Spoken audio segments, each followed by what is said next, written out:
George Lucas's original 1 through 6, that's peak. George Lucas Star Wars is the best. Can't get better than that. Why did Syril just die? It felt like they kind of just threw away his character and didn't really care. Do you think that George Lucas would have appreciated Andor? Ooh. What are your thoughts on his thoughts of Andor? That is a good question. Personally, no! What is wrong with you?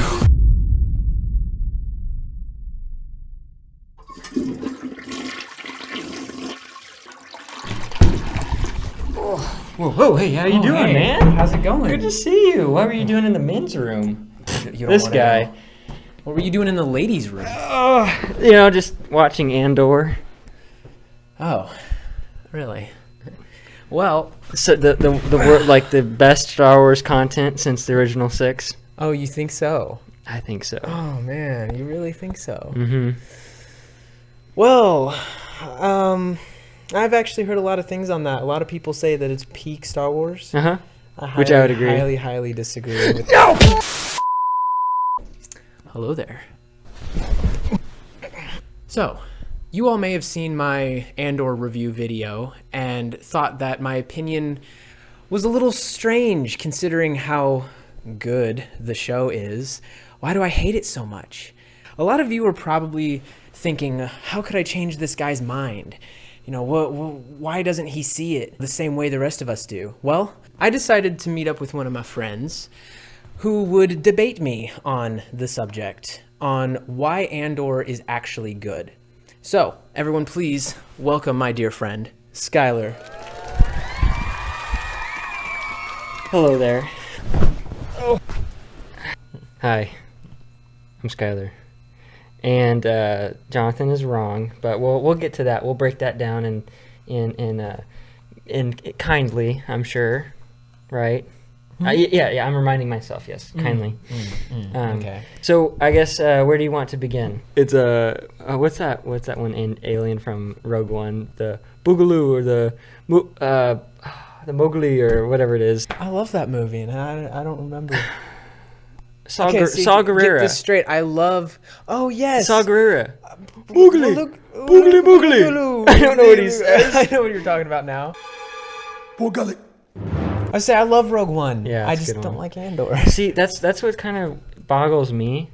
If you liked Rogue One, I feel like Andor would be right up your alley.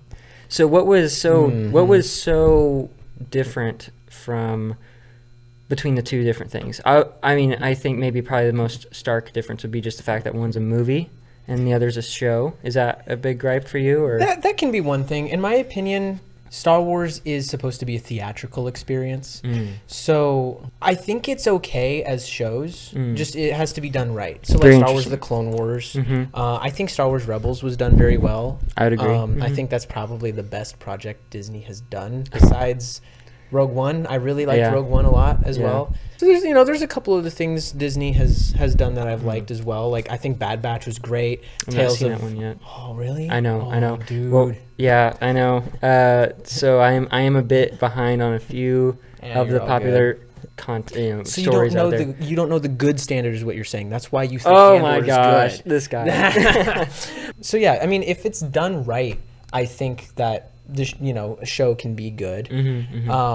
But for the most part, I think Star Wars thrives off of its movies. I think when people say this is peak Star Wars, I disagree with them on that because I actually saw this on another review, Star Wars Theory. He did his take on the show, and I'm going to repeat basically what he said. With peak Star Wars, peak means it can't get any better than that. Right. And George Lucas surmounting the mountaintop. Yeah. George Lucas's original 1 through 6.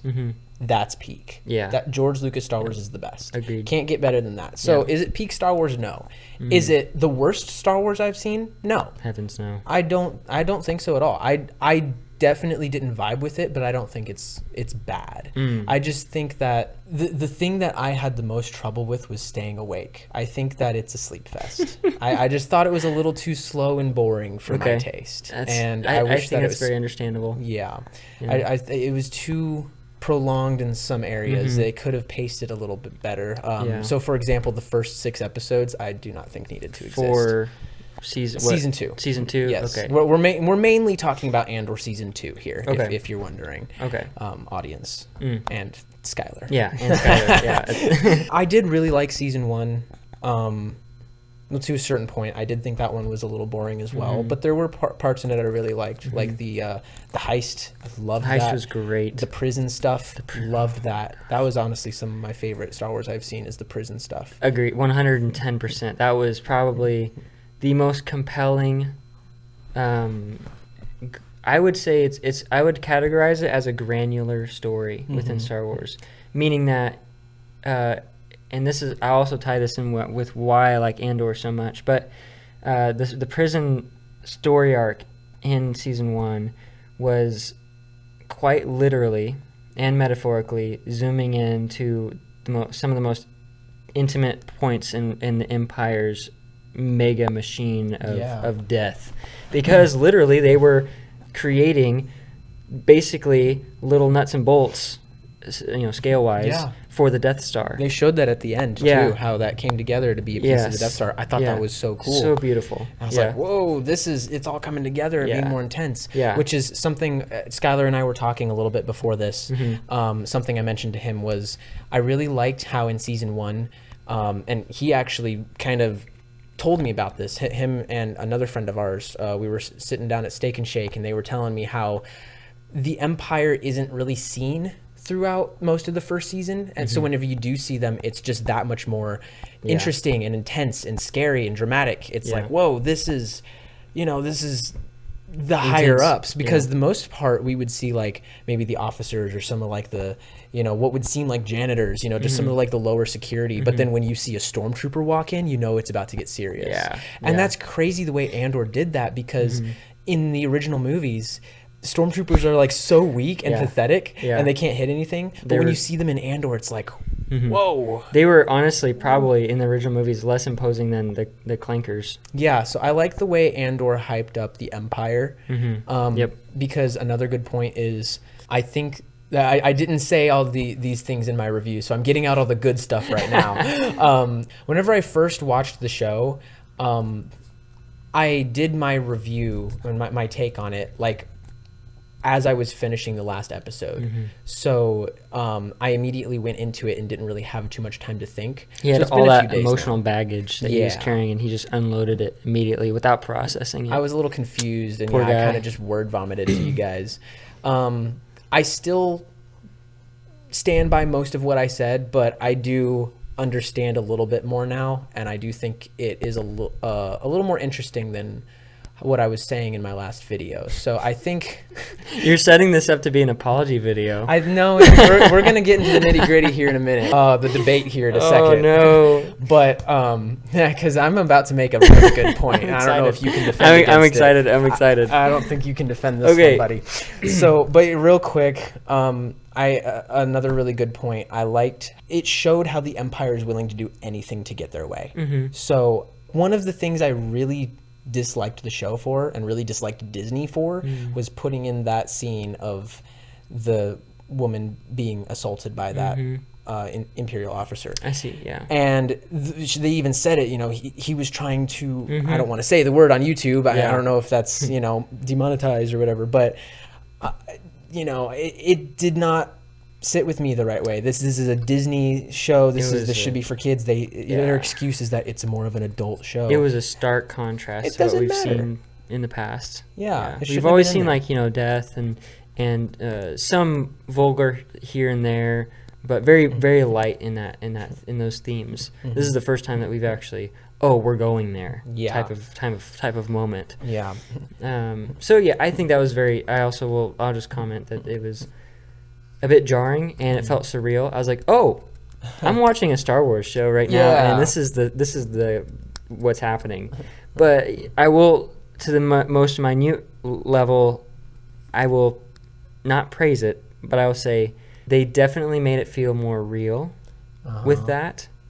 And I have a feeling that is going to be tied directly to why you don't like it. So one of your biggest gripes, I think, is because it tapped into things too real and pulled you out of the... But I'll let you take that. Exactly. We'll definitely go into that in a minute.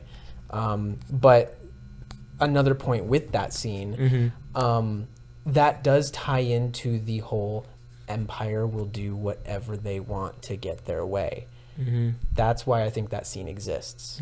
So it does make more sense. Still think it wasn't necessary, but I understand it. Well, yeah. And so, but still, you know, we got that with the whole Gorm thing, them attacking, you know, Gorm and that whole massacre the whole planet and everything. And it's and that was going to be that's exactly what was coming up in my brain just now, was like, it parallels, it's a simile to what the Empire's doing on a larger scale, to the planets, harvesting the planets, taking advantage of the planets, for their gain, for their you know, Death Star is like, you know, the big crescendo there. But he said the word, guys. He said Krennic comes in. I told you not to tell anyone. I told you not to tell anyone. I loved Krennic. I did explain that in my other video, how much I loved Ben's performance. He's so good. So amazing. Anytime he was on screen, you're like, this is going down. This is good. I was telling him over some food earlier that whenever we were first discussing this, that I heard through the grapevine online, because you can believe everything on the internet. Oh, definitely. That scene where he was interrogating, what's her face? I can't remember her name. The blonde. Syril's girlfriend. Yeah. The boop on top of the head, that was improv, apparently. Did not know that. And I think it fits his character perfectly. Let's get this this pain train going. Let's get it rolling. Now that you know all the things that I do like about it, and I think I understand some more stuff now. Aside from all that, there's still just the main thing that bugs me, the main reason I just don't vibe with it, is it doesn't feel enough like Star Wars. Okay. So what you were saying earlier, it kind of brings me into the real world a little bit too much. And on top of that, the thing that I noticed the most was, where are all the aliens? Wow. Yeah, no, for sure. That was something that I noticed watching season 2. I don't remember looking for that in season 1, but season 2, I felt it. Because the reason why is because we were in locations where aliens were abundant in the original series. And we're in TV shows, whatever, what have you, like Clone Wars or whatever. Like, diversity in alien population is one of Star Wars' greatest achievements in the practical effects world, for the older movies especially. I mean, they were paving the way for all these really cool science fiction, you know. I don't know, they came up with so many different aliens, just I don't know, out of scraps. You know, George Lucas built this with a box of scraps in a cave. I butchered that quote, but you get what I mean. Yeah, because if you go into Mos Eisley on Tatooine, you barely see any humans in there besides Luke, Obi-Wan, Han, and the bartender. Name one other human in there. I think the bartender even was not technically human. I think he was. Really? Yeah. From what I remember, I think he was. Okay. I couldn't remember if he was like an offshoot or something like that. But anywho, that's... For the most part, it was like 90% alien and like 2% human. Yeah. Andor's flipped. Yeah. I explained in my other video, you go to literally any scene in this show, from any episode, any scene, you will see like 12 humans and maybe 1 or 2 aliens. It's like 90% human, like 2% alien, if that. Like the majority of the scenes that I was watching and like I noticed that there was no aliens. There was no aliens. It was all human, everybody. And the majority of the Empire is human, so that makes sense. But this show is more so about the people that weren't in the Empire. Yeah, the it was showing the Empire a lot less than other shows, because this was about like not just the rebellion, but like the people that the Empire affects, and you know, other things like that. They were all humans. There was like maybe 1 or 2 other aliens, but it was so rare to see an alien. I wonder if perhaps the reason, because that's I think, in my opinion, that seems like a deliberate choice, not necessarily. It could be one of 2 things, and I think it could either be budget or, but I mean, this is Disney we're talking about, so that's I doubt it's budget. Doubt it. So I've just now kind of been thinking about what you've been saying, and I'm realizing that if we were to watch the effects of the Empire on an alien family, you know, how real would that feel to us as an audience? Like, how much would we be able to relate to the aliens? Yeah. Now, don't get me wrong. I get what you're like, saying. we can watch movies about dogs and feel empathetic about the dogs, or you know, little rats, Curious George, for example, or things like that. Like there's no real limit because humans are writing the stories. However, I'm almost kind of seeing a parallel between how much the series felt like Star Wars, or lack thereof, in conjunction with the lack of aliens in the scenes. The lack of aliens in the scenes is just a physical representation of how little it feels like a Star Wars show. I think that there's something there. For me, it doesn't take away from why I like the series so much, why I enjoy the series so much. Good. See, here's the other thing. I just want to say, after all that we've talked about, Skylor loves the show. I don't love the show, but we are being respectful of each other's opinions. So down in the comments, please be respectful of each other's opinions and of our opinions. I see a lot of people going around having conversations saying like, oh, your opinion doesn't matter. You know, it's because mine are like facts and this and that. Is okay, you like the show, that's your opinion. I don't like the show, that's my opinion. If the roles were reversed, if I loved the show, I'm not gonna try and like force you to like it too. But if you like and enjoyed the show whose name we shall not mention, your opinion does not matter. That is true. Okay, I agree with him on that, because that's not Star Wars. That is not a Star Wars show. That is a therapy session for crazy. I will say, on that note that you just gave, I do believe a lot of our opinions, a lot of the differences that the things that we differ on, is because of our worldviews and how we take in information, how we take in stories, how they resonate with me, how they resonate with you is going to be different, and that's okay. That's perfect. So for you guys, play nice, just hear each other out and really just enjoy the conversation. I'm just happy that we get to have a conversation like this, that we get to have a show to debate about, that we get this world to explore. It's a lot of fun. I'm not mad at all that he likes the show, and I'm hoping that you're not mad at all that I dislike it. But I'm coping. Well, I'm coping being your friend after this. But one time I didn't bring my saber. Darn. No, honestly, the biggest thing for having these kinds of conversations is just be respectful, man. Like the amount of people.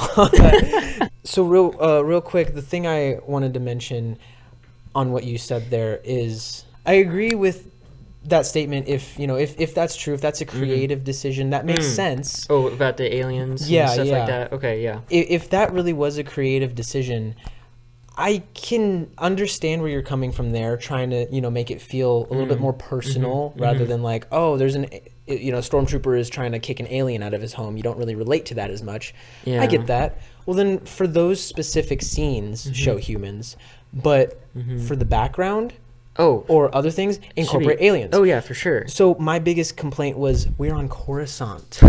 Multiple times. We are on Coruscant. Yeah, most of the center of the galaxy, where there is more... you know how many levels Coruscant is? I don't know, but there's a lot. Over 5... I think it's 50,000? 50,000? Or 5,000. That's actually insane. Either one of those numbers... It's there's a 5. It's either 5,000 or 50,000, but either way, thousands of levels. Holy cow. Not hundreds, thousands, and the deeper you go, the more dangerous. But either way, thousands of levels. There's not everyone on that planet is going to be human. Heck no. Yeah, so even in the background, I get what you were saying, but if they wanted to focus more on humans, they could have at least still had more aliens in the background. I'm thinking everybody was human. I'm thinking of one specific scene in season 2 where, and it's tasteful, it's artistic, it's cool looking, but it also is kind of funny for our conversation in the fact that it's Mon Mothma and one other character I can't remember off the top of my head having a conversation down a long hallway. I know what you're talking about. And that's what I was thinking about. I think literally one or two other characters just in the background, but they are aliens. And it's like literally the only time in the series where I remember an alien being prominently displayed. Yep. And that you're supposed to see, that isn't like a relic, a relic of an alien, like Plo Koon's mask and Luthen's. That was cool to see. That was super cool to see. Like, all that stuff in there, fan service. I guess maybe I'll quickly just segue to that really quick. That's one thing in this series that I appreciated is its lack of fan service. Yeah. It really didn't pander to Star Wars fans. And the only times that you really got that was honestly in Luthen's like little antique shop. Oh yeah. Those were the only times that you got callbacks, that you got references, things like that. Now, there are other little tiny scenes where, you might have a soldier watching a pod racing on his little screen, but there wasn't a ton because usually fan service in especially like sequels or newer movies, they're put there to squeeze any enjoyment out of the viewers that they can't write into the story right well.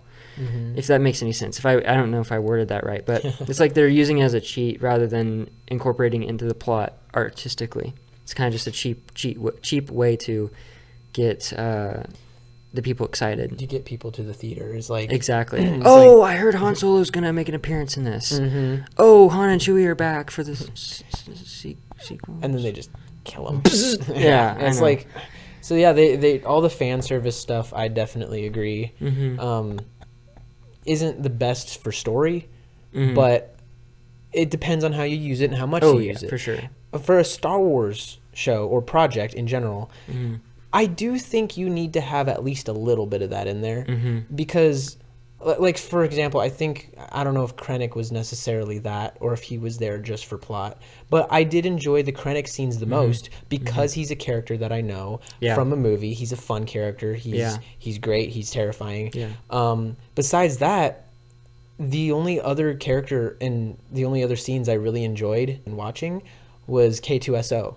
I loved them bringing him back, and that was another one of my favorite parts, was showing how he was brought in, and that was amazing. Those were so cool. His hallway scene. Oh my gosh, I loved it. He's by far one of my favorite droids. Same, and he's hilarious. He's so funny. He's so unstoppable and so hilarious. K2SO, Krennic, seeing those characters made me feel like I was watching Star Wars. I mean, not 100%, Right. I still felt a little bit of disconnect. But like when I saw Yavin, I was like, this is Yavin 4 base, like it's finally starting to feel more like Star Wars. I'm seeing X-Wings. Yeah, with the orange jumpsuits. Exactly. Seeing those, seeing Mon Mothma, seeing the whole Senate, and everything. I thought that was all very cool, and definitely gave us a little bit there. But I mean, I still feel like it was lacking in comparison. Like that was just a tiny amount compared to what we could have got. And again, I get what you're saying because the maybe they weren't trying to do that as much to focus more on story. But then it felt like the story that they were focusing on was just a lot of drawn out stuff that didn't need to be there. Like when Andor was in the forest with all those people that were supposedly like a part of the same team at first, and then they all started trying to kill each other. I don't understand what purpose those episodes had at all, and we don't come back to it. We don't ever talk about it. Like it's just those them. Like first three made, well, it's technically the second and third one is where those happened. Why was that there? I wish I wish I could go back. I need to go back and watch those again just to fully grasp what was happening, because like I said earlier, with him, I was telling him that I had watched this with a group of people, and sometimes we get into little tangents in talking, sometimes even during this show, and so sometimes I missed a few little details, and I'm wondering if I missed something, because it feels like I missed something. You didn't. Sometimes it feels like I missed something, like, okay, what is this group doing here? I think I definitely know that they're stranded. I definitely know that they're trying to fight for survival, and I definitely know that they are scared for their lives because of the monsters around them, and because they think that a Imperial pilot just stopped on their doorstep for some reason, asking for someone that they knew, and I don't know, they're very scared. But I don't know, maybe the whole point of that is the failed connection, that the person that Andor was looking for was dead, and to put him in a little bit of peril to buy Mothma some time for her plot to be played through. If I'm not mistaken, I think those are the same episodes. I don't really remember what happened in the first 3 aside from Cassian's scenes with the TIE fighter and those people. Yeah. So it is possible if Mothma was in those episodes. I think she was in the marriage in the wedding. Honestly, I was sleeping. I don't remember. Yeah. Seriously, I was fighting to stay awake for the first 6. Yeah. Yeah. And episode 7 is where it really started picking up, and I loved that. And then a lot of people kept telling me it only gets better. The more you watch the show, the last few episodes are like the best Star Wars I've ever seen. And I was looking for that and expecting it and hoping it would happen, but I didn't see it. I was just like, 7 was great, and that really was really good. That was some of the best I've seen from that show. But then it just got, not that it was bad, but it just didn't get better from there. It got like worse from it's like that episode, Who Are You, was the peak of the season. Yeah.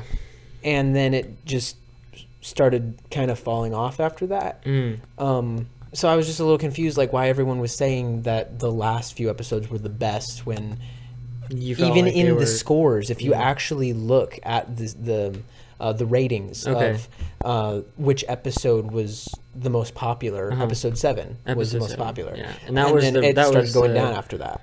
That was Who Are You? Yep. Okay. When Syril died. Yeah, it's so good.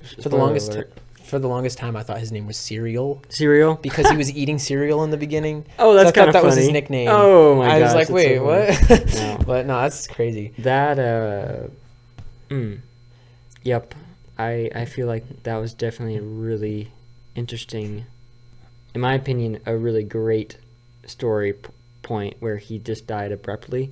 Yes, we were talking about that. Yeah, we were talking about that a little bit, and just showing the brutality of war, 2, the senseless dying and all that kind of stuff. But also, like, we spend all this time watching Andor, just fighting for the rebellion, setting things up for the rebellion, being a spy for the rebellion, sacrificing for the rebellion, and doing these things, escaping prison, all this stuff. We're going through this story with him, and at the same time, mirroring that, we have Syril doing everything he can, especially in the first season, hunting Andor down, trying to stop him, trying to stop the rebels, trying to find out who this guy is, and putting an end to him. Because again, everything's a little fuzzy. It's been a little while since I've seen it, but if I'm not mistaken, something that Andor does directly affects.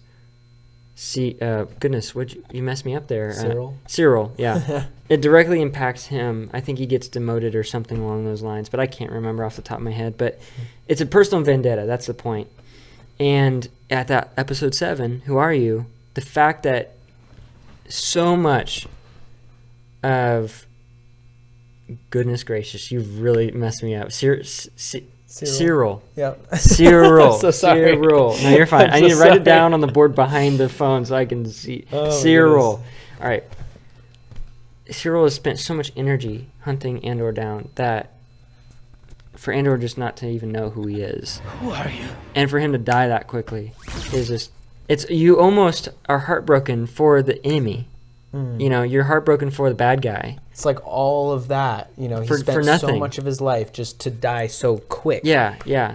And to be betrayed by his love, to be a very weird love, by the way, very clinical, by the way. Yeah. But anyway, we won't get into that too much. Loved but his acting, the way he was like strangling her. Oh, it was so cool. Syril was one of my favorite characters by far. Oh yeah, easily.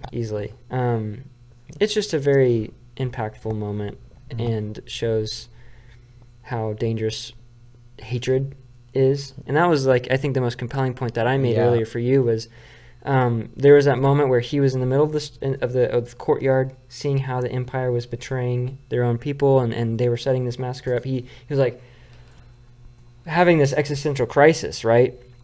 And I think internally he was having this realization of just that he might be the bad guy. He's realizing, oh, I'm on the wrong side of this war. We don't know that piece, we don't get inner monologue, but it's on his face.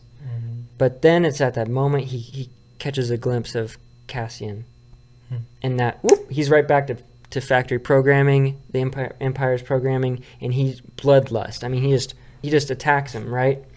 And he chooses hatred. He chooses the dark side, as you know, to put it plainly. And that's how he dies, because it leads to death, you know.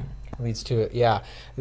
Like you said, the choosing the darker path leads to a quicker death. Mm-hmm. So, like for example, the Sith, one of their big things is, the dark side gives you great power, Mm-hmm, mm-hmm. but because of how much power it gives you, Mm-hmm. it like hurts your body, and it makes you all, you know, like deformed and old and like worn down because of how much strain it is, how much power. Exactly, the way that Palpatine looked.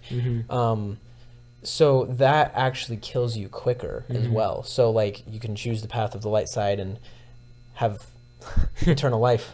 If you really want to pull this back and get meta on you.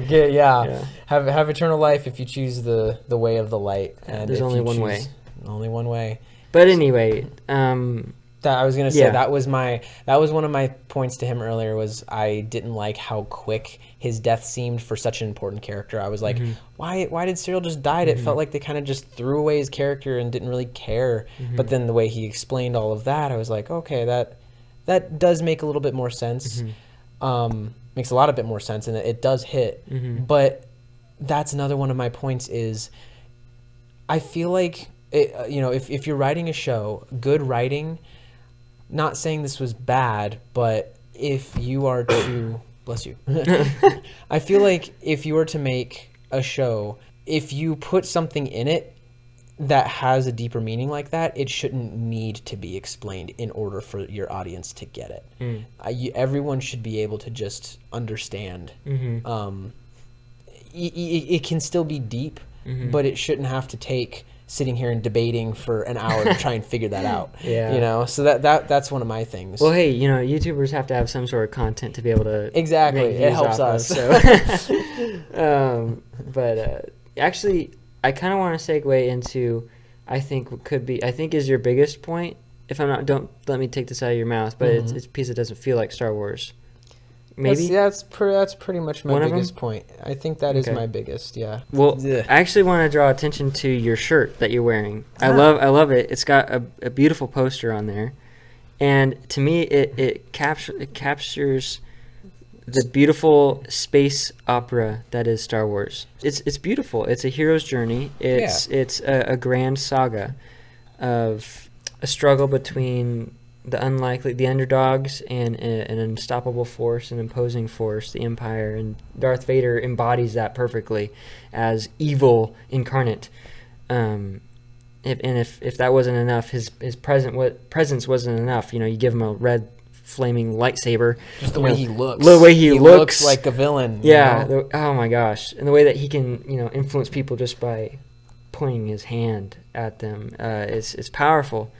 So the reason why I'm bringing all this up is because it is grandiose. It is expansive. It is an epic through and through. It is beautiful. It is colorful. It is, you literally have red and blue and green as these core Star Wars colors. These are, that's actually kind of neat because RGB. Oh yeah. But anyway, it is colorful. And Andor, it sucks all that out.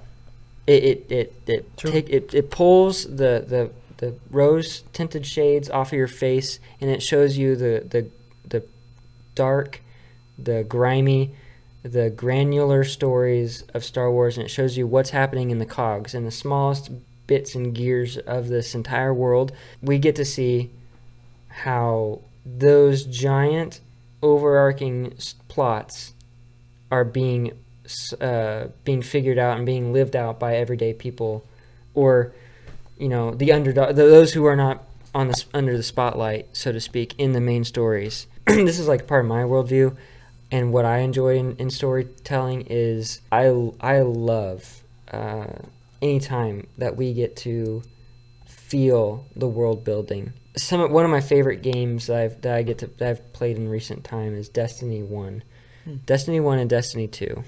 They're kind of similar to Star Wars, just, space, aliens, blasters and whatnot. But some of the most compelling moments in the game for me are whenever we are approaching, we're on Earth, right? I'll paint you a scene. We're on Earth, and it's in the Cosmodrome. It's cold outside, and there's this giant wall that is blocking the path between the open prairies and roads and the cities in the distance, leading up to this giant wall. There's a doorway that's been closed, right? And on the other side of this wall are some colony spaceships.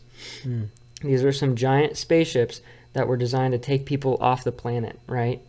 And on this road leading up to this wall, there are thousands of cars, rusty cars with skeletons in them, piled up to that door. What does that tell you? That tells you that there was a great disaster. There was a great threat. There was something bad happening to Earth, on Earth. There was maybe some sort of invasion, and people were running to an exodus. They were running to the ships. That's, to me, I'm almost getting goosebumps even thinking about the story implications there. And to me, an interesting story would be to watch the events of what led up to that scene played out. Okay, maybe the perspective of a family in one of those cars, or maybe the people that had to close the door. Watching all that happen would be super entertaining to me. But I also see how, just walking by all the rusty cars, by walking by all that stuff, is also equally as impactful, because the audience has to come up with what happened. They have to imagine what happened, and when they have bigger fish to fry, so to speak, they have to go fight the aliens that caused the whole problem. But anyway, back to Star Wars. With Andor, for me, Andor is like the road with the rusty cars.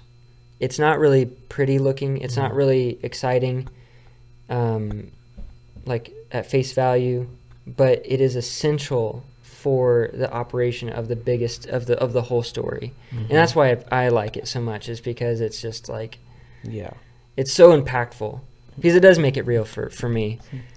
But it is so not Star Wars. It is so not Star Wars. So I totally agree with you there. So that's where, because I understand everything you just said, and that's where I'm kind of torn, is because it's not Star Wars in the way that it feels and looks necessarily. Yeah. But it sets up like the biggest and most terrifying thing in Star Wars, which is like the Empire and the Death Star, and the way that it goes through all of that and shows, what they're willing to go through to get their way. And I do feel like it connected with Rogue One very well at the end as well. I think the way that they ended it, I really like how the last episode, the way that it ended, felt like you could go into Rogue One as if Rogue One was the next episode. It didn't feel like, Rogue One will take place in another year, or it's just a movie. It felt like you could literally start Rogue One from there, like you could edit them together as one thing, and it was really cool. Just like how in Rogue One it goes into A New Hope. It's so perfect. Beautiful. I love the way that they do that. With all that, I don't know, I do really like all that, but I don't know, I still just think that it could have maybe been done a little quicker. It doesn't and still included more aliens. Oh, for sure. It needed more aliens. I agree. So. It needed more aliens. And another thing I'll add for your case, because I feel the same way about it. It didn't inspire me. It didn't inspire wonder and awe in the universe. It didn't necessarily make me want to go explore the stars.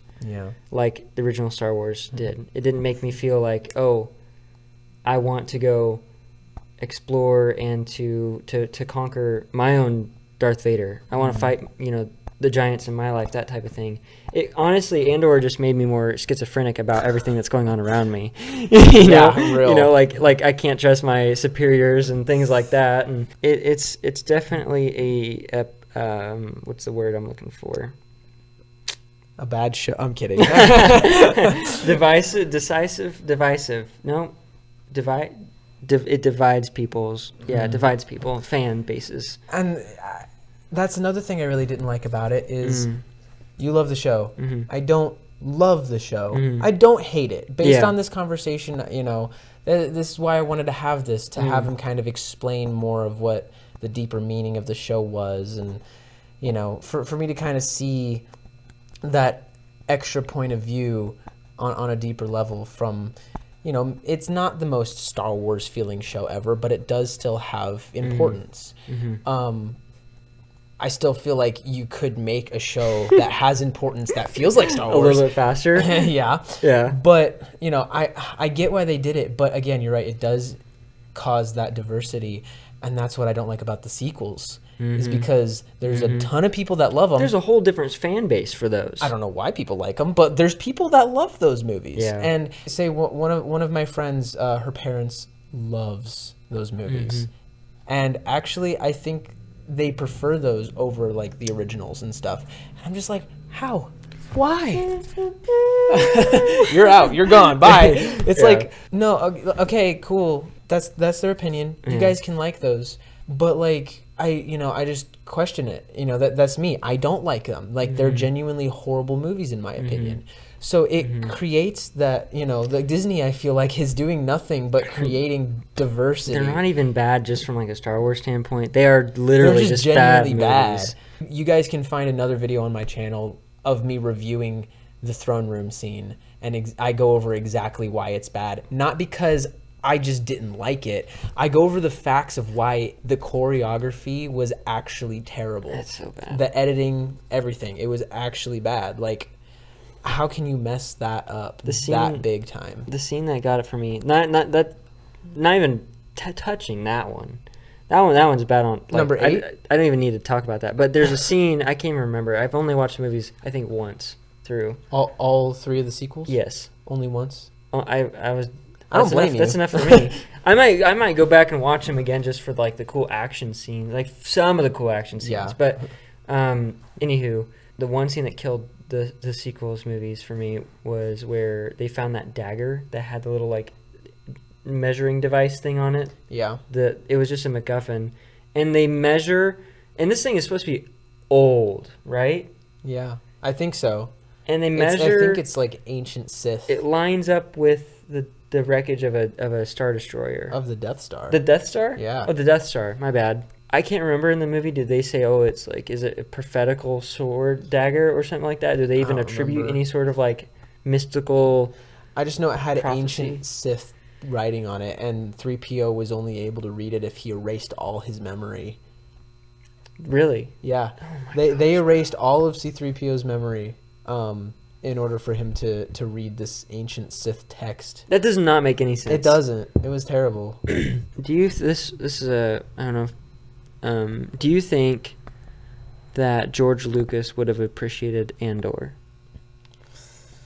Ooh, that's a great question. Is he still alive? Yeah. I figured he was still alive. I just couldn't remember off the top of my head. I like how we went to the sequels for a second, and it was like, let's get back on track. Well, I was like, I think we can work this in, because I know how I feel like George probably didn't want the sequels to go the way that they did. I think he had his own storyline that he would have appreciated. Oh, definitely. Like, would have gone with it, and that's definitely would have made conversation. Would have made way more sense and would have been amazing. So many other things, you know, so I'm wondering, you know, what are your opinions on, you know, his thoughts? What are your thoughts on his thoughts of Andor? That is a good question. Personally, the way that he made 1 through 6, and the way that he made Clone Wars, because he was also a part of that was the last project that he worked on before he sold it. The way that all that was made, the way that all that feels, it all feels like one thing. It all feels like Star Wars. Very cohesive. It's all the same story. It all feels connected. Andor, to me, doesn't feel connected to those in the same way. It does connect, but in a different way. It's kind of its own thing. George, he put all the aliens in Star Wars. He put the action. He put the lightsabers in them. The lightsabers, just everything that makes Star Wars Star Wars. You see that in all 6 of the original movies, in the Clone Wars, all of that. you don't really see much of that in Andor. So I don't know if George would have necessarily, I don't know. I feel like maybe he would like it, but maybe he wouldn't agree with everything. Or maybe he would agree with me in the fact that it needed to be faster paced or... I could see that. Yeah. Yeah, I mean, just watch the prequels. You watch Revenge of the Sith alone. It's like... Yeah. It's like, you have to put a harness on You're for that thing. experiencing so much so quick. Yeah. Like, when we saw it in theaters, when it came back for the 20th anniversary, my goodness, awesome. It was whiplash. Yeah, I was sitting there in the theater just like, I don't remember so much happening so fast. It's been... Because it had been a little bit since I'd seen the movie in full. Yeah. And I was like, whoa...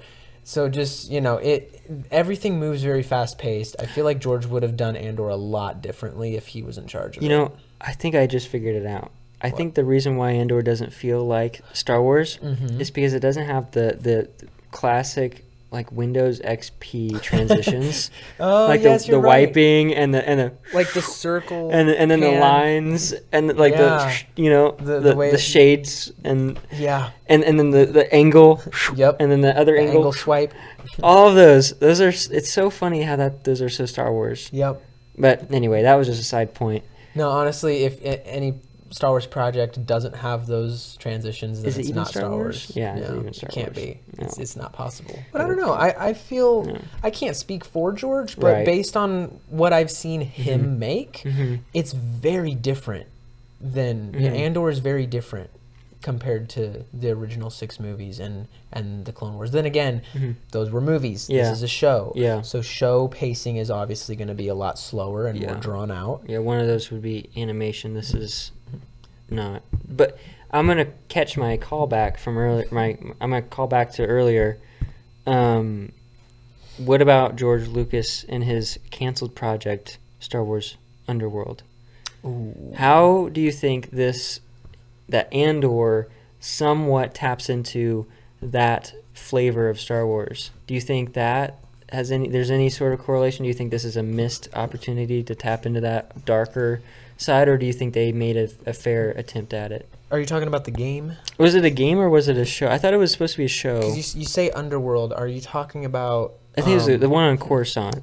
Yeah, I'm trying to remember what that's called. Or was it Star Wars like... Hey guys, Editor John here. So real quick, he was in fact talking about a show. I hadn't done enough research on it yet, so I figured that he was talking about the game 1313, which you'll see us end up talking about. And then after we're done talking about 1313, I bring up a show, which is actually what he was originally talking about when he first asked the question. So the show was called Underworld, and George actually wrote a bunch of episodes, I believe. They even filmed like test footage for the show. So I can get into more of that in a different video, but I just wanted to hop on and say that is what Skylor was originally talking about, was that Underworld show. And I thought he meant 1313, but just wanted to clear that up for you guys. But my answer doesn't change, because we kind of end up talking about both of them anyways. And yeah, I give the same answer regardless. So enjoy the rest of the video. I know what you're talking about. Pop it up on screen. This is what we're talking about. Yeah. This video game. It was something 13. Oh, piece of how deep. 1313. 1313? It was called 1313. Piece of how deep. That's pretty deep, It goes man. deep. That's He goes deep. It was crazy. supposed to get bad and dark. Oh, man. He was gonna make it about, I think it was Boba Fett, going down into the depths of Coruscant. Oh, so cool. And he was gonna, take on jobs and do adventures and things down there. Yeah. What was your question again? I'm just saying, with Andor taking a more darker tone, I'm wondering if George would have if he appreciates Andor for also kind of taking a darker tone in a similar fashion. I feel like he would appreciate that, the fact, because aside from that game, there was another show that he was gonna release. I forgot what it was called, but it was basically gonna be a lot darker of a show and more definitely more adult. It was I think it was even supposed to be kind of like Risque. TV-14, Okay. like more rated R kind of material. Like there was Okay. going to be cursing. There was I don't know if there was supposed to be like nudity or anything, Yeah, but it yeah. was supposed to like get close to that. Like it was see. supposed to be a lot darker, a lot different of a feel. Mhm, So mhm. he already had something like that in the works. So it's possible Andor was kind of like the recovery Yeah, of that, and kinda- like they twisted it a bit and made a Yeah. better story out of it. Mhm. Because that was supposed to be a series, and of course, then he sold it, and they actually still have the scripts. Like I think they wrote out like the first couple seasons or something, Okay. or a couple episodes. So that's still just floating around out there Bro. somewhere. So I feel like George would have liked it. I Mm. feel like George, now knowing that, I feel like, or remembering that, I feel like Mhm. George probably would have enjoyed Andor. Lord rest his soul. I'm just kidding. We're talking like past tense, George. Oh, Like George yeah. would have, George would have if he was still here. Yeah, no, I'm just messing. But so I don't know. Like I said, I feel like he would have liked the darker tone. Mhm. I feel like he would have liked the seriousness of it. Yeah. But still, if it Expedite was it. George, he would have. Yeah, he would have. Expedite it. sped it up. Insert aliens. Exactly. Yeah, I agree. And some lightsabers here and there. Yep. Again, some more fan service would have been kind of fun Yeah. in the form of a lightsaber showing up here and there, maybe. Who does line up with that timeline? Like 5 BBY? Is that? What are you talking I'm just about? trying to think of like the major characters that are alive during the time of Andor, which is like I think between 5 and 0 BBY or 1 BBY. The major characters that are alive during Andor, Kenobi for sure. Kenobi, okay. Obi-Wan Kenobi and Ooh, Yoda. yeah. Yoda, Luke, Luke, okay. because this takes place, Yeah. like Yeah. just before Rogue One. Yeah, so, And that's before So Luke and Yeah. Leia, actually, all of the Star Wars. all these characters right here. But yes, all these characters, all of the characters from Star Wars Rebels, that animated show. Oh, wow, All okay. of them, because that is actually Mon Mothma's speech in this. I think happens.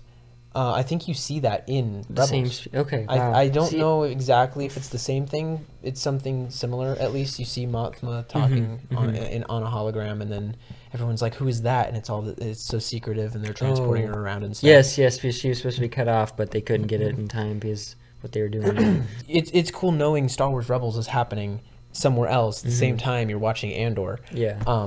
So there's just a lot going on. So Luke and Leia, they probably would have been 16, 17 years old towards like the earlier part of season 2. Yeah. And that's cool because in Rebels we see Princess Leia, and she's like 17. Okay. And so it's like you can kind of line up the timeline of what's happening Yeah. in Rebels, like at the certain point you're watching Andor, whatever year that is. It's like, oh, I know what's going on, and you Yeah. can kind of connect it all really well, and that is fun. Yeah. And that's more of like what I like, which is that world that world building stuff. It's exciting. Yeah. It's cool stuff. Makes it feel real. It's just boring I'm just trying to. the way they did it. I'm not gonna lie. Sleep fest. There are a few episodes that I was like, stay awake. man, I wish they could kind of speed this up just a little bit. Mm-hmm. But I understand that they had to have they had to try to place people at the right spots, and they had to work with all these. I can't even imagine what it would be like to try to write a story within the world of Star Wars, especially within close proximity to huge events, where certain characters had to be in certain places, where so much has already been written about it. Like, you have to reference all this source material and then find a hole that you can fit your characters into, and then connect them correctly so that they all cohabitate well. Mon Mothma, I think, is a pretty good example where she has stories parallel to what's happening in Andor, after Andor, and probably, if I'm not mistaken, before Andor. You get like she's a tricky character to try to tell any extra stories about. And I thought it was interesting how we explored what sacrifices that she made in order for the rebellion's cause. Basically marrying off her daughter to a family that she didn't really care about or approve, just to get some money for some cash flow for the rebels. The wedding stuff was so The wedding weird. stuff was... Didn't really care for that. Yeah, it was weird. It was interesting. It was It was interesting to see a different, like an alien-esque looking Yeah. ceremony. But all right, do you have any more points? Anything else you want to talk about? I'm not sure how long we've been talking. I was gonna say real quick about the dancing scene. I wanted to ask what you thought that meant. Oh, because okay. I was so lost. I was like, why is she getting drunk and now she's just dancing around to the most repetitive song I've ever heard in my life? It was so Star Wars dubstep. It was the same tune, It just was. like on repeat, and I was Yeah. like, what was up with her like dancing around? It was just super weird. It was weird, and well, let's examine the character of Mon Mothma. What do we know her to be? She's very put together. She's very calculated. True. She's very, I would say, just ramrod straight. Like she is the perfect spokesperson for the rebellion. Yeah. So what do those qualities require? They require personal composing yourself well. They require you to be well spoken. They require you to be thoughtful and all these things, and presentable. And I think the dancing scene was potentially the only time that we will ever see that kind of character so intensely contrasting her natural state, so distinctly contrasting what we know her to be, which it emphasizes the incredibly difficult and stressful situation that she's found herself in that at that time, with not only with all the different fronts of everything that she's experiencing when it comes to her marriage, her daughter, the relationship with her daughter, which absolutely in shambles. Her husband's drinking, and they're not in love. That relationship's in shambles. Her money connection, I can't remember his name, but the weird like potential love triangle that was being formed there, kind of weird vibes from him. But he was the money source, who he was siding more on the Empire side than and she had to try to keep face, not trying to let anyone know that she was actually for the rebellion. Like everything, she was trying to hold it up together so well that this was the one time that she could kind of like let it loose, like just let all that stress off of her shoulders and just dance and drink.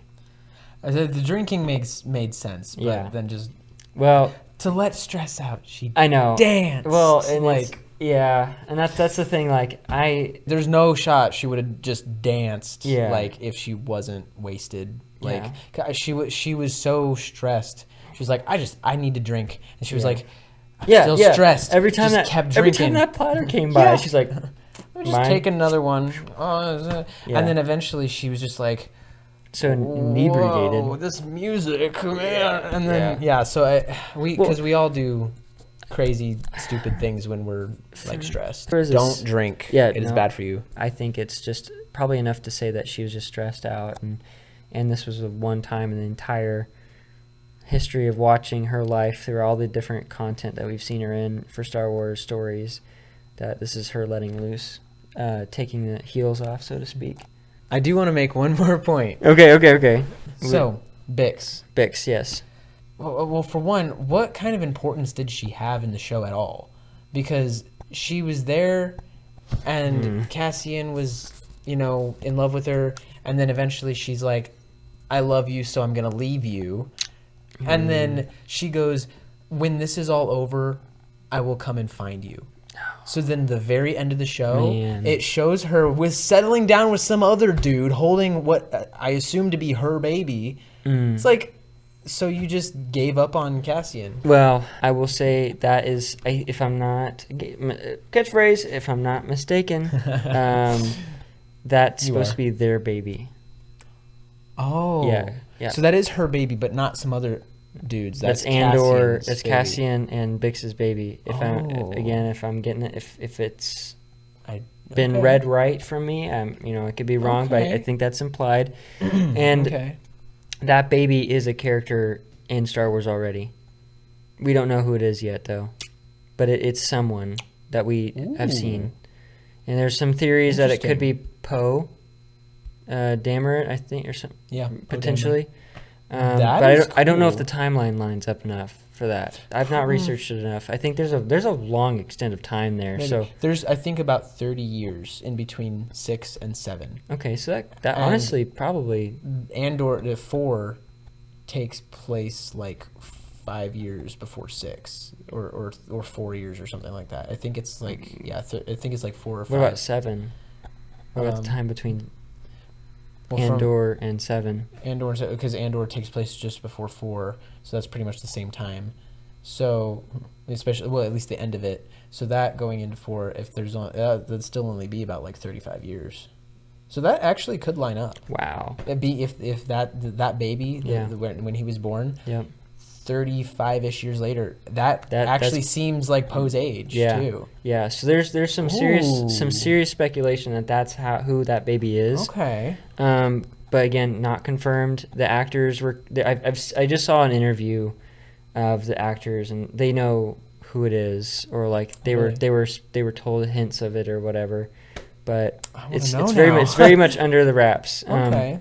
But why did she leave Andor? What was the point with all that? Why this emotional turmoil, and why the tragedy of making the audience watch that message and then knowing Andor's gonna die? What had they discussed? What was like the big goal?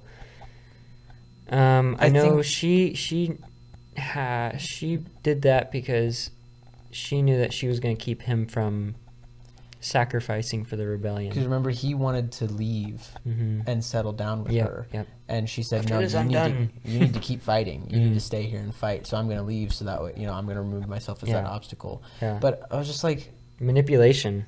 Yeah. What is this? Women. Yeah, using trauma to manipulate to... Yeah. Okay, well, that makes a little bit more sense knowing if that's Cassian's baby. I think it's implied. I thought it was some other dude's. Right. That's why I was like, that'd be so left field and like so that's why I was so upset. Wrong. Yeah. Oh yeah, rightfully so. That's why that video, my last video, started out with that reaction.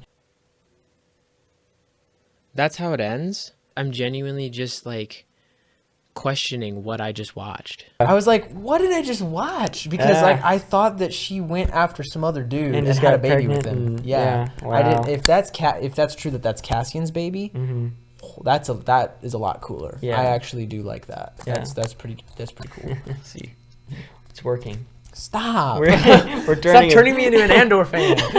It's not working, guys. Well, I think what it is kind of working. What we should do is probably run it back sometime, or maybe highlight reel, because I know it is still slow. It's still, you can't change that. I mean, if you were to ask me, hey, let's sit down and watch the entirety of the show again, just for fun, I would be willing.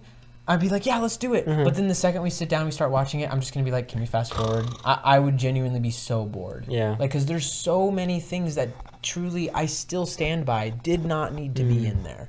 The first 6 were those don't need to exist. That was so ridiculous. The first 6 were so boring. Just I think terrible. it probably could have just, instead of the first 6, it could have been just the first 3 or first 2. I condense those down a bit, maybe. I think they could have done what they did in only like maybe 7 or 8 episodes. You're talking about the whole second season. The entirety of the second season could have been done in like what the majority of other seasons are doing. Mando was like 8 episodes.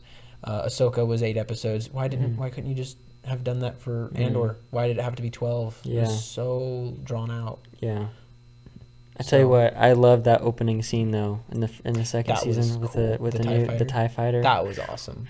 I did like that. I like that got me so excited, and they did such a good job making the TIE fighter feel real. That was yes. It felt like it had a weight. It felt like I could reach into the screen and like touch it. That's how real they made it feel, and for it to like him to mess up and like back it up and hit the side and boom, bump it all around, and that was so sick. For first impressions of season 2, when I started watching it, I was like, okay, this is cool. I'm into this. I like this.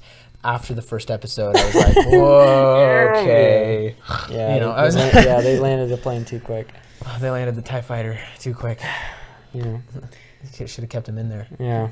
That was cool to see him flying around in that. But like, what happened with the TIE fighter after that? Like, why did they not? What was the point of him stealing it? Why did they not touch back on that or show it in the rest of the show? What was the point? I don't know. I cannot recall off the top of my brain, but I believe it was just to bring Terrible Andor. writing. No, I think it was to bring Andor back into the limelight from wherever he was doing in the meantime between the 2 seasons. Why not just use a regular TIE fighter then? What was so special about this one? Well, it wasn't the TIE Advanced. I've never seen a TIE like this before. It was the Interceptor, it was right? So different than anything I've seen before. There's The way that I don't think that if it was an Interceptor, it looked a little different. it was it was a specific prototype. Yeah. And it was another this one that Andor gets in is like state of the art for that time. Yeah. It is cutting edge So why don't we see it later on? because he stole it.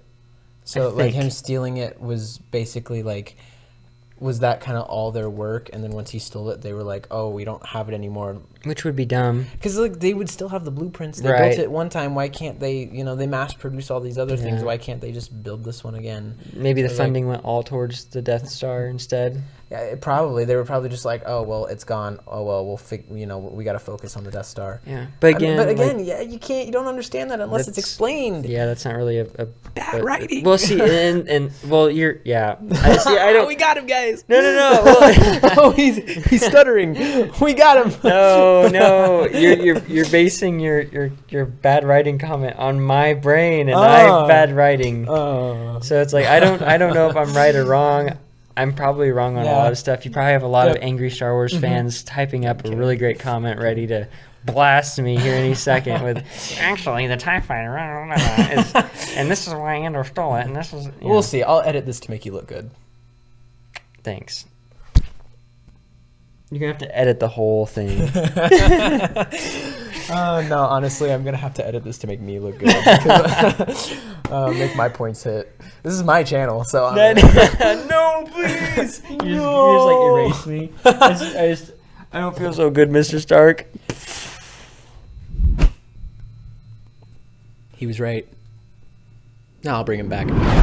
Oh my goodness! Bro, don't do that ever again. He has no idea where I sent him. Yeah, To a special place. I don't remember. You'll remember in your dreams tonight. What is that? Is that a threat or a promise? Both. My last thing with the show... Final verdict. This isn't necessarily the biggest of deals, but I just found this a little bit annoying. Okay. Just a little strange. They recast Bail Organa. Oh, yeah. Jimmy Smits is Bail. Mm-hmm.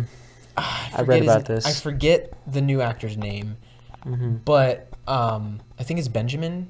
In my opinion, he did a great job as Bail. Yeah. He looked like him, sounded like him, acted like him, carried himself like Yeah. Organa. Yeah. He was a great Organa. If he was what we ever got in the first place, perfect. I Yeah. would have loved that. But he wasn't. But the thing for me was Jimmy is Bail.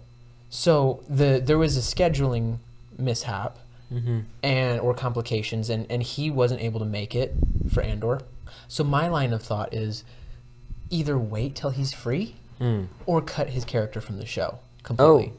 Because, well, for one, Bail wasn't really in it all that much anyways. I mean, his character was important to be in there, I think. So I don't think they should have cut. So I feel like it was necessary. His character was in there. Yeah. But like I said, wait till Jimmy is free. Maybe he said, it's okay. I consent to you guys recasting.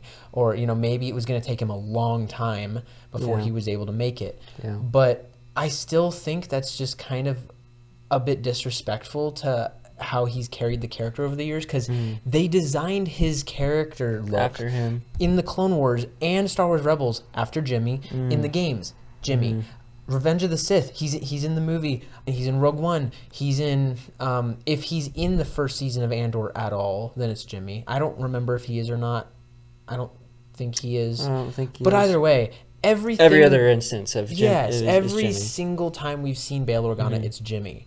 So to now see it as this other guy, it's a little like that took me out of it as well. Because every scene that I watched with him in it, I was just thinking to myself, Jimmy. I was judging this new guy's performance. I was like, I wish it was Jimmy. Yeah. I was thinking about that more than thinking, hey, this is Bail Organa. Yeah, what was actually happening. And one of my biggest complaints with that is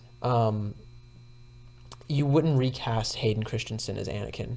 You wouldn't recast Ewan McGregor as Obi-Wan Kenobi. Yeah, you can't. You just can't. You can't. Would you do it if they could? If Hayden couldn't make it, The for characters shoot would day? have died somehow. Exactly. You would not recast that important of a character. Somehow a face Anakin character. died. Yeah. Somehow. So, yeah. So, one of Poe's greatest contributions to the Star Wars. Somehow. Somehow Palpatine returned. Somehow Palpatine returned. Anakin, he's a face character. Mm-hmm. Same as Jimmy. Jimmy's Bail. He's a face character. You can replace 3PO, Chewbacca, Yeah. any clone trooper. They're all in a suit. Yeah, until you take the They're all as long as you have like the same voice, same kind of action, attitude, the way they carry themselves. You can always replace somebody in a suit, but a face character is so important, especially considering how much he's been in. So I was very disappointed with the fact that they recast. Yeah. Even if they had to, I don't necessarily know if they had to. For Baylan Skoll, have you seen Ahsoka?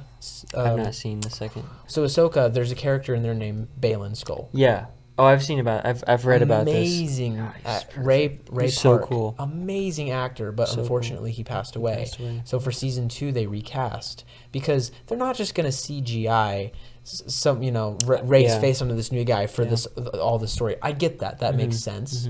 But like for Jimmy, again, Bail didn't really have that much screen time anyway, so maybe they could have done that for him. You've got a good point. For example, Mark Hamill's younger face for Luke. Yeah. He was in Book of Boba Fett and Mandalorian. Yep. They did a deep fake Yeah. for the entirety of the time he was in Book of Boba Fett. Well, then you got Tarkin too. Tarkin and Leia. There was multiple people they did deep fakes for. They have the technology. If it was that good of a show with that big of a budget, because they had a budget for this show, they spent a lot of money on it. With that much money, they could have done a deep fake. Yeah. And they still chose not to. So I think it's just a little disrespectful to Jimmy. It is. Maybe it was a time crunch. Yeah, Maybe that's what I'm why, thinking. because it probably would have. I don't know what the process is to make those deep fakes and stuff, and the legal side of that as well. Yeah. I'm sure that probably takes a long time. I think I agree with you. It is a little distasteful from an outsider's perspective on all that. I hope it all happened mutually and with cordially and all that stuff. But because say as an outsider coming in to watch Andor for the first time, you're watching Star Wars for the first time, and then you see Andor, and you don't know about all this outsider perspective. You don't know why they recast him. You just all of a sudden see a different guy. You're gonna think, who is this? Yeah, you're not is this gonna the think same it's guy? Bail. Yeah. And then when they say that his name, hey Bail, you're gonna be like, what? What happened to the other guy? So it's just confusing for such an important character. So I don't know. I feel like they went wrong when making this season. I feel like they went wrong in a few areas, but they also went right in a few areas. So I am glad the way that they did certain things. So in conclusion, my biggest things are Andor. Yeah, it was great. Aside from, I think the pacing was a little slow. It needed to be sped up a bit more. And I agree. I can agree with that. Maybe give us a little bit more fan service at the very least. Give us aliens. At the very least, Give I us. will wholeheartedly That shouldn't agree even with be that. an ask. You I should would- just put aliens in the show. It's I was Star honestly Wars. annoyed at times that there weren't more aliens. Yeah, that there was the were biggest some thing for scenes me. where I would just see a crowd of people. I'm like, where are all the funky looking aliens? Yeah, it was all human, and I was like, this is not Star Wars. It doesn't feel like Star Wars. Yeah. And then I liked the fact that it was a deeper, darker story. But you shouldn't have to sit down with someone for 2 hours to have a conversation and explain. I don't know how long it's been, but No, you shouldn't have to sit down and talk about it to figure that out. I feel like all of it, if it's good writing, you should be able to feel and understand in that moment, or at least maybe a few minutes after you finish the episode, rather than having to sit down and debate about decipher it. Yeah. Break it down, digest it. Yeah, it's just I feel like there was just a lot of unnecessary things in the show too. They could have taken out or done without. But yeah, I mean, so I think overall, not my favorite show. I would watch it again, not alone, but especially because I'm gonna need you to, if we watch it together, I'm gonna need you to keep me awake. Just have like a stick I poke him with every once in a while. Hey, lightsaber, stay awake. Oh no, I'm getting tired. Yeah, I have mixed feelings about it, but those are my thoughts. No, but your takeaways, what is? Well, my main takeaway, and kind of what I explained earlier, why I like it is it does get a little bit more under the microscope for the whole Star Wars world building, and I enjoy that in all storytelling, and in fact sometimes if I were to ever write like any sort of fan fiction about like Destiny or anything, for example, I would probably write a story that doesn't include any Guardians.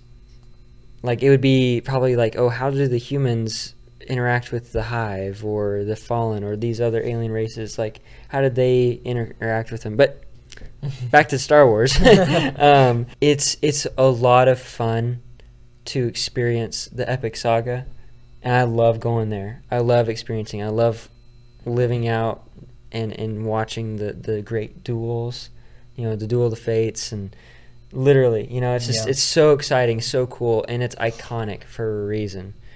But it's also enjoyable to zoom in, go behind the scenes, pull the curtain back, and experience what grit it took to line those characters up to have those great duels. Yeah. So that's kind of my main takeaway is I enjoy all Star Wars so long as it isn't polluted by identity politics and current things that rip you out of the story. That's why certain shows are just not to be mentioned, and others get worse ratings. This is because they're trying to send out an agenda rather than take you on a journey. So I think that's my main points, and all I gotta say, really. Yeah, overall, for all the reasons I mentioned earlier, I'm not the biggest fan of the show, but I don't hate it. I just, especially now, after everything you've explained, and I definitely understand a bit more now. It all kind of makes a bit more sense. And so I do like it more for that sake. But would I rewatch it? Probably not. Yeah. It's like, now that we've had the conversation, there's the makings of a really good story, but for the like Star Wars fans, maybe it just didn't hit home. It didn't stick the landing. Yeah. Kind of going full circle, I think it does just depend a lot on the kind of story that you like, the kind of tone that you enjoy from a story, and also if the kind of pacing of storytelling that you enjoy. Andor is darker. It is more serious, and it is slower. All those things which I would say directly contrast original Star Wars vibes. Like what you're wearing. It's like it directly contrasts that. So it's like, for the fans, diehard fans, I think there can be an element of things that you like from both perspectives. There's I like the originals. I like Andor. You like the originals. You enjoy. I would say enjoy. You appreciate certain aspects of Andor. Tentatively, more or less, yeah. Yeah, I appreciate certain aspects, like the plot. Yes, maybe. I appreciate what they were trying to do with the plot. I just feel like maybe it was executed a little poorly. That's fair. Or could have been done a little differently. At least for some stuff. Just different kinds of foods, different kinds of genres of music for different. Yep. Yeah. But yeah, is there anything else? I think I'm good. I'm obviously going to think of more stuff when we're done. I know, yeah. You're on the drive home, like, dang, I should have said this. Yep. And I'm gonna be thinking the same thing. Yep. Yeah. But hey, yeah, I appreciate you, trying to help me understand it a bit more. Yeah. Turn you to the light side. Yep. No clap back. No. Oh man. Ooh. I've already gotten you so much. Please edit this that out. episode. That was so weird. No, I'm keeping it in now. Dang it. That's my clap back. Oh, Is keeping shoot. that in. Shoot, my voice is so tired right now. Yeah. It's good. This has been fun. I got a crick in my neck because Yeah. right here. I know, 'cause yeah. I've just been looking at you this whole time. Hey, how you doing? Yeah, it's like. But hey, thank you guys for watching this video. I hope this cleared up a lot of your confusion and questions as to why I really didn't vibe with the show, and I hope you guys respect my opinion on where I still stand with it. And if you think that I'm crazy for not liking it that much, deal with it or leave. I don't know what else to say. And please forgive me for for the diehard Andor fans for my lenient debate. I was fighting for his cause probably more than I was my own, but if I'm sure you'll have all kinds of notes that I missed that you'll be berating him with. But thank you for letting me speak on our behalf. Oh.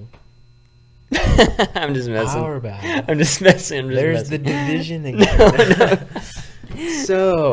No. We got off. No, thank you for sharing your side, Yep. why you liked it, Yep. and helping me understand a bit more and being respectful about it. Awesome. So this was fun. Yeah, it's been great. I've enjoyed talking about it. I wanted to do kind of like a little podcast Yeah, this is situation cool. for This a has while. been fun. So Yeah, yeah, we have to do this again.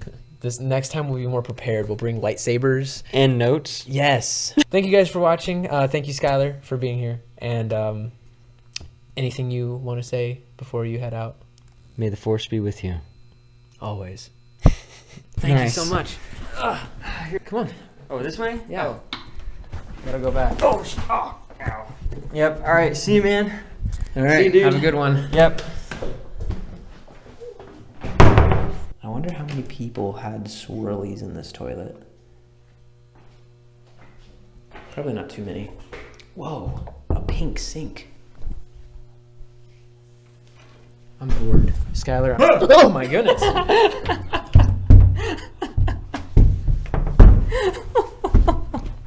I got him good. Oh my goodness. You okay? What is wrong with you? You betrayed me. You scared me so bad. That's all right. You're supposed to bring balance to the force. You were supposed to. Wait, what was it? You were supposed to destroy the Sith, not join Oh them. yeah. Can't believe you. I can't believe you've done this. Goodbye, Bye, guys. guys.